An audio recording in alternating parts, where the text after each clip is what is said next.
பிள்ளையார்பட்டி ஸ்ரீ கற்பக பிள்ளையாரை வணங்குகிறேன். ஆதித்யாய சோமாய மங்களாய புதாய ச குரு சுக்கிர சனி பயிற்ச ராகுவே கேதுவே நமோ நமக. நமது வாழ்க வளமுடன் யூடியூப் சேனல் நேயர்கள் அனைவருக்கும் உங்கள் அன்பு நண்பர் அஸ்ட்ரோ TS மோகன் ராவின் அன்பான வணக்கம், வாழ்த்துக்கள்.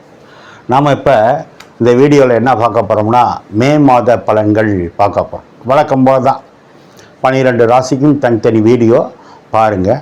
முதல்ல இந்த மாதத்தில் எந்தெந்த கிரகங்கள் எங்கே இருக்குது அப்படிங்கிறத பார்ப்போம். செவ்வாய் பகவான் அவருடைய சொந்த வீடு, மேச வீடுங்கிறது செவ்வாய்க்கு சொந்த வீடு, ஆட்சி வீடு. அந்த வீட்டுக்கு வர்றாரு. என்றைக்கு வர்றாரு? 10ஆம் தேதி வர்றாரு. மே மாதம் 9ஆம் தேதி வரைக்கும் இங்கே இருக்கிறாரு. 10ஆம் தேதி தன்னுடைய சொந்த வீட்டுக்கு வந்துடுவார். அதனால தான் 20 நாள் அதிகமாக செவ்வாய் வீட்டில் இருக்கிறதுனால செவ்வாய் மேச வீட்டில் இருக்க மாதிரி போட்டிருக்கேன். அதே மாதிரி புத பகவான் அவர் பார்த்தீங்கன்னா 9ஆம் தேதி வரைக்கும் மேச வீட்டில் இருக்கார். 10ஆம் தேதி ரிஷப வீடு, அவருடைய நண்பர் வீடான ரிஷப வீட்டுக்கு வந்துடுவார். யார்? புத பகவான் 9ஆம் தேதி வரைக்கும் மேச வீட்டில் இருக்கார். 10ஆம் தேதி ரிஷப வீட்டுக்கு வந்துடுவார். அடுத்து பார்த்தீங்கன்னா 15ஆம் தேதி சூரிய பகவான் ரிஷபத்துக்கு வந்துடுவார். 14ஆம் தேதி வரைக்கும் மேசத்தில் உச்சமாக இருக்கார். 15ஆம் தேதி ரிஷப வீட்டுக்கு வந்துடுவார். சூரியன் ரிஷப வீட்டுக்கு வந்துட்டால் என்ன அர்த்தம்? வைகாசி பிறந்துருச்சின்னு அர்த்தம். என்னைக்கு? 15ஆம் தேதி. அடுத்து சுக்கிரன் பார்த்தீங்கன்னா 16ஆம் தேதி மிதுன வீட்டுக்கு வந்துடுவார். 15ஆம் தேதி வரைக்கும் இங்கே இருக்கிற சுக்கிர பகவான் 16ஆம் தேதியிலேருந்து மிதுன வீடு, அவர் நண்பர் வீட்டுக்கு வந்துடுறாரு. இதில் என்ன பியூட்டின்னா, புதன் வீட்டில் சுக்கிரனும் சுக்கிரன் வீட்டில் புதனும் பரிவர்த்தனை ஆகியிருக்காங்க. ரைட்டு. ஆல்ரெடி அங்கே ஏற்கனவே யார் இருக்கா? குரு பகவான் மிதுனத்தில் தான் இருக்கார். அவர் மே மாதம்தான் லாஸ்ட்டில் அல்லது ஜூன் ஃபஸ்ட்டு வாரத்தில் இங்கே வருவார். அந்த குரு பயிற்சி வீடியோ நான் உங்களுக்கு போட்டிருக்கேன். 12 ராசிக்கும் தனித்தனி வீடியோ. எல்லோரும் பார்த்துட்டு வாழ்த்து சொல்கிறீங்க. நிறைய பேர் உங்கள் ஜாதகத்தை கூட வாட்ஸ்அப்பில் அனுப்பி பார்த்தீங்க. சரி. அடுத்து கேது பகவான் சிம்மத்தில் தான் தன்னுடைய பயணத்தை நடத்திட்டு இருக்காரு. இவர் டிசம்பர் மாதம் 2ஆம் தேதிக்கு மேலே தான் கடக வீட்டுக்கு வருவார். அதே மாதிரி ராகு பகவான் கும்ப வீட்டில், சனி பகவான் வீட்டில், தன்னுடைய நண்பர் வீட்டில் பயணம் பண்ணிகிட்டு இருக்காரு. இவரும் டிசம்பர் மாதம் மேலே தான் மாறுவார். ஆல்ரெடி சனி பகவான் மீன வீட்டில் தான் தன்னுடைய பயணத்தை நடத்திக்கிட்டு இருக்காங்க. இதுதான் இந்த மாதத்தினுடைய கிரகங்களுடைய நிலைமை. அடுத்து இந்த மாதத்தில் என்னென்ன விசேஷங்கள் அப்படின்னு பார்த்தோம்னா, மே மாதம் 1ஆம் தேதி பார்த்தீங்கன்னா தொழிலாளர் தினம். மே மாதம் 1ஆம் தேதி தொழிலாளர் தினம். உலகம் முழுவதும் இருக்கின்ற தொழிலாளர்களுக்கு ஒரு திருவிழா. அப்படின்னா மே 1 தொழிலாளர் தினம். அனைத்து தரப்பு தொழிலாளர்கள் அனைவருக்கும் நம்முடைய தொழிலாளர் தின வாழ்த்துக்கள் நம்மளுடைய யூடியூப் சேனல் சார்பாக சொல்லிக்கிறோம். அன்னையிலேருந்து தொழிலாளர்கள் அனைவரும் தங்களுடைய வாழ்க்கையில் நிறைய முன்னேற்றங்கள் அடையணும்னு வேண்டிக்கிறேன். அடுத்து பார்த்தீங்கன்னா 28ஆம் தேதி பக்ரீத் பண்டிகை. நாடு முழுவதும் பக்ரீத் பண்டிகை கொண்டாடக்கூடிய நம்முடைய இஸ்லாமிய நண்பர்களுக்கு நம்முடைய மனப்பூர்வமான வாழ்த்துக்கள். அடுத்து பார்த்தீங்கன்னா 30ஆம் தேதி வைகாசி விசாகம். வைகாசி விசாகம்னாலே தெரியும், முருகனுக்கு உகந்த நாள், முருகனுக்கு பிறந்த நாள், இப்படி சொல்லிக்கிட்டே போகலாம். அத்தனை முருகன் ஆலயங்கள்லையும் குறிப்பாக 6 படை வீடுகளில் சிறப்பாக இருக்கும். அன்னையிலேருந்து அந்த முருகப்பெருமான் அருள் உங்களுக்கும் நாட்டு மக்களுக்கும் கிடைக்கணும்னு வேண்டுகிறோம்.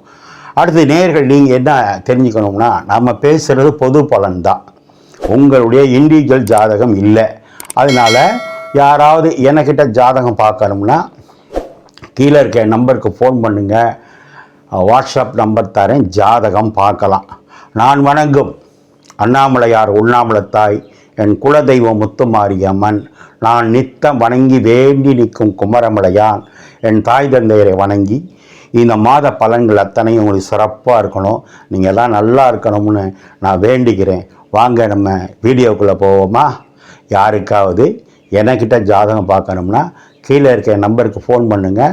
நான் வாட்ஸ்அப் நம்பர் தரேன், ஜாதகம் பார்க்கலாம். இவ்வளோ குறுகிய காலத்தில் கிட்டத்தட்ட 84,000 பேர் சப்ஸ்கிரைப் பண்ணியிருக்கீங்க. நிறைய பேர் லைக் பண்ணுறீங்க, நிறைய பேர் வாட்ஸ்அப்பில் ஜாதகத்தை அனுப்புகிறீங்க. உங்களுக்கெல்லாம் என்னுடைய கோடான கோடி நன்மைகள், நன்றிகள், வாழ்த்துக்கள். ஏன் அப்படின்னா, நீங்கள் இல்லைன்னா நான் இல்லை. நீங்கள் தான் எனக்கு கடவுள், கோயில், சாமி எல்லாம். வாங்க நம்ம வீடியோக்குள்ளே போவோம். நம்ம சிம்ம ராசியை பார்ப்போம். சிம்ம ராசிக்கு இந்த மே மாதம் எப்படி இருக்கும்? சூப்பர்.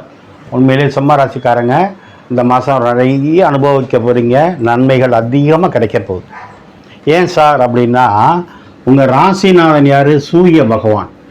சிம்மத்துக்கெல்லாம் அந்த வீட்டு அதிபதி, அந்த வீட்டுக்கு ஓனர், ஹவுஸ் ஓனர், அந்த பாவத்துக்கு ஓனர் யார்? சூரியன். 14ஆம் தேதி வரைக்கும் 9ஆம் இடத்துல உச்சமாக இருக்கார். 15ஆம் தேதியிலேருந்து ரிஷபத்துக்கு வந்து, ரிஷப வீட்டுக்கு வந்து ராசிக்கு 10ஆம் இடத்துல திக்பலமாக இருக்கார். எந்த ராசி எந்த லக்னமாக இருந்தாலே 10ல் சூரியன் இருந்தாலே திக்பலம் தான்.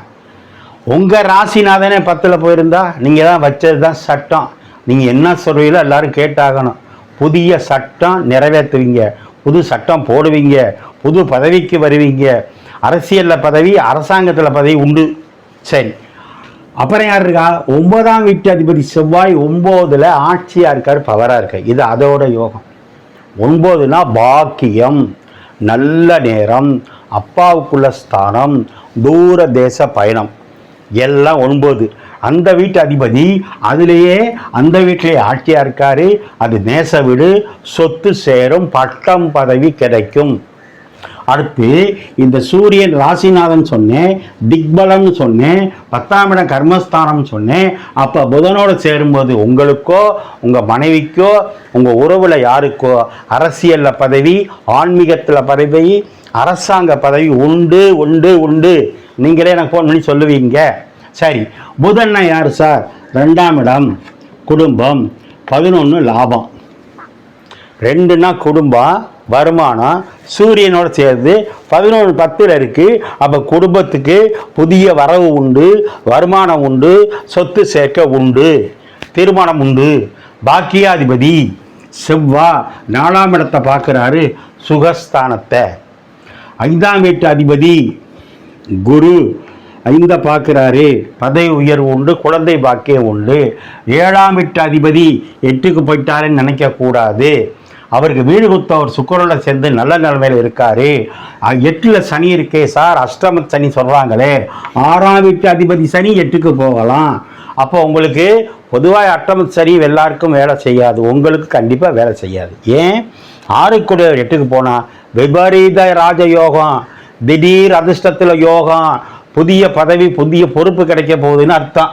சரி, சனி 3ஆம் பார்வையை ராசிநாதனை பார்க்குறாரு அப்படின்னா 7ஆம் இடம் தான் ஓட்டு போடுற மக்கள், 7ஆம் இடம் தான் கஸ்டமர், 7ஆம் இடம் தான் புகழ், 7ஆம் இடம் சம்மந்தி.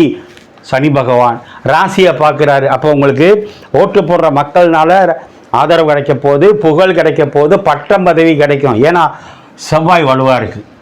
செவ்வாய் தான் கட்டிட பொறியாளர். 4ஆம் வீட்டு கிரகமும் செவ்வாய் தானே, இந்த வீட்டுக்கு அதிபதி செவ்வாய் தானே. அப்போ புதுசாக சொத்து வாங்க போகிறீங்க, பதவி கிடைக்கும், வண்டி வாங்குவீங்க. சிம்ம ராசிக்காரங்களுக்கு விவசாயம் நல்லா இருக்கும். குறிப்பாக செவ்வாய்னா தென்னந்தோப்பு வச்சுருக்கவங்களுக்கு நல்லா இருக்கும். 4ஆம் இடத்தை சூரியனும் பார்க்குது, புதனும் பார்க்குது. அப்போ சூரியன் பார்த்தா லக்ஸரியான கார் வாங்க போகிறீங்க, இல்லை மாற்றுவீங்க, இடம் வாங்குவீங்க, இல்லை இடம் இருந்தால் வீடு கட்டுவீங்க. ஏன்? சூரியன் பார்க்குது. யாராவது அரசாங்கத்தில் வேலை பார்க்குறாங்கன்னா கவர்மெண்ட் குவார்ட்டர்ஸ் கிடைக்கும். ஏன்? சூரியன் 4ஆம் இடத்தை பார்க்கறதுனால. அம்மாவுக்கு ஒரு இந்த மாதம் உங்கள் அம்மாவுக்கு ஒரு பேரு புகழ் கிடைக்கும். ஏன்? சூரியன் 4ஆம் இடத்தை பார்க்கறதுனால அம்மாவுக்கு ஒரு பெயரோ புகழோ வளர்ச்சியோ கிடைக்கும். 4ஆம் இடத்தை சூரியன் பார்க்கறதுனால வீட்டுக்கு பக்கத்தில் ஒரு கோவில் கட்டுவாங்க, அதில் நீங்கள் கலந்துக்குவீங்க. 5ஆம் இடத்தை 5 குடையன் பார்க்கறதுனால குலதெய்வம் கோயிலுக்கு போயிட்டு வருவீங்க. 10 குடையன் 11 இருக்கிறதுனால தொழில் ஸ்தானம் வலுவாக இருக்குது.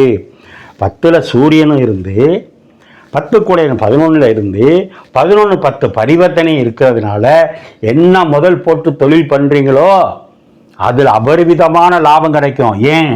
10ஆம் வீட்டு அதிபதி சுக்கிரன் 11லையும் 11 கூடிய புதன் 10லையும் பரிவர்த்தனை ஆனதுனால லாபமோ லாபம் கொட்டி கிடக்குது. ஆக திருமண யோகம் உண்டு. அஷ்டம சனி நடந்தாலும் உங்கள் ஜாதகத்தில் நல்ல தசபுத்தி நடந்தால் திருமண யோகம் உண்டு. அதே மாதிரி இந்த ராசியில் கேதுவும் 7ல் ராகுவும் இருந்தால் கணவன் மனைவி பர்சனல் நல்லா இருக்கும். 7ஆம் இடம் கணவன் மனைவி ஒன்று சேர்றது. அதில் ராகு இருந்தால், ராகுன்னா போகக்காரன். அப்போ கணவன் மனைவி பர்சனல் நைட் லைஃப் நல்லா இருக்கும். ஆனால் அதே ராகு அளவுக்கு அதிகமாக போய் உடம்பை கெடுத்துக்க கூடாது. ஏன்னா ராகு தூண்டி விடுறதும் அவர் தான், நம்மளை பேராசையை தூண்டி விடுறது அவர் தான். அது சனியோட வீடு, இருட்டு வீடு, அப்போ ரகசியம் சொல்கிற வீடு. அதில் கவனம்.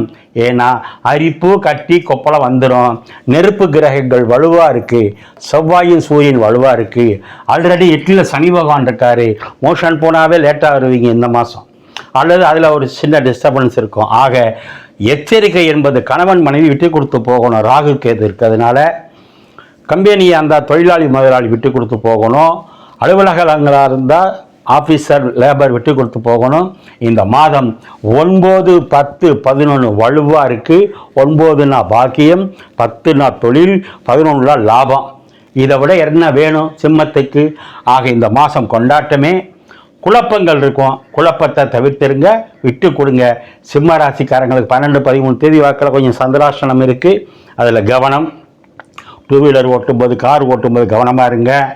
பேங்க்கில் வரவு செலவு பண்ணுறவங்க, ஃபைனான்ஸில் வரவு செலவு பண்ணுறவங்க கவனம். நீங்கள் வழிபட வேண்டியது முருகன் வழிபாடை பண்ணுங்க, சிவன் வழிபாடை பண்ணுங்க. ஏன் ஒரு முறை அண்ணாமலையாரை போய் பார்த்துட்டு வாங்க. இந்த மாதம் ஒரு மிகப்பெரிய கொண்டாட்டம். பட்டம் பதவி உண்டு, புதிய பொறுப்பு உண்டு. நீங்களே எனக்கு ஃபோன் பண்ணி சொல்லுவீங்க. ஓம் நமச்சிவாய.